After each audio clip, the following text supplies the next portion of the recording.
প্রতিহিংসার যে রাজনীতি শুরু হয়েছে তা শেষ পর্যন্ত কোথায় গিয়ে থামবে কেউ জানে না।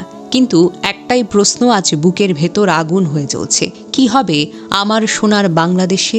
জেলগেটের সামনে যখন অ্যাম্বুলেন্সটা থামলো তখন কেউ জানতো না ওটা শুধু একটা লাশ নয়, ওটা একটা গোটা পরিবারের শেষ অধ্যায়। 9 মাসের শেজাদ, সে তার বাবার কোল চেনে না, চেনার সুযোগটুকু পায়নি। সে যখন মায়ের পেটে, তার বাবা তখন লোহার গারদে।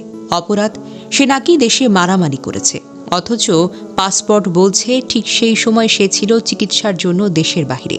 একটা কাগজ বলছে সে অপরাধী, আরেকটা কাগজ বলছে সে নির্দোষ। কিন্তু রাষ্ট্র বিশ্বাস করেছে মিথ্যাকে আর শাস্তি দিয়েছে সত্যকে। 22 বছরের সুবর্ণা স্বর্ণালী একাই লড়াই করে গেছেন। এক হাতে দুধের বাচ্চা, আরেক হাতে উকিলের ফাইল। থানা, কোর্ট, জেল, দাঁড়ে দাঁড়ে ঘুরেছে। ভেবেছিল একদিন জেলের দরজা খুলবে, বাচ্চাটা তার বাবার আঙুলটুকু ধরবে। কিন্তু মিথ্যা মামলা আর একাকিত্বের দেয়ালটা ছিল অনেক উঁচু। কেউ পাশে দাঁড়ায়নি, কেউ বলেনি আপু আমরা আছি।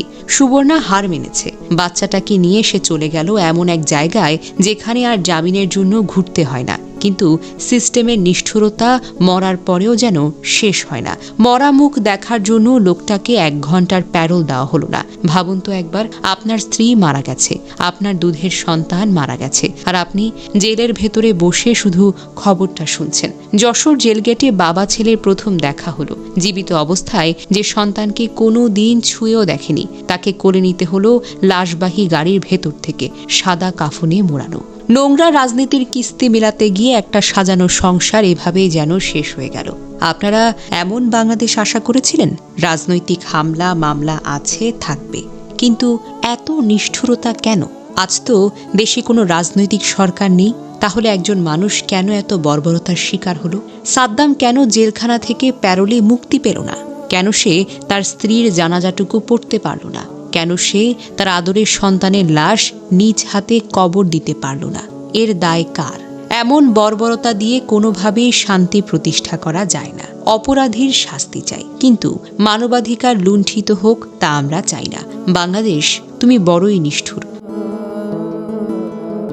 5 বছরের প্রেম, সেই প্রিয়সী থেকে প্রিয়তমা স্ত্রী, যে 11টা মাস তার স্বামী ছাড়া কাটিয়েছে।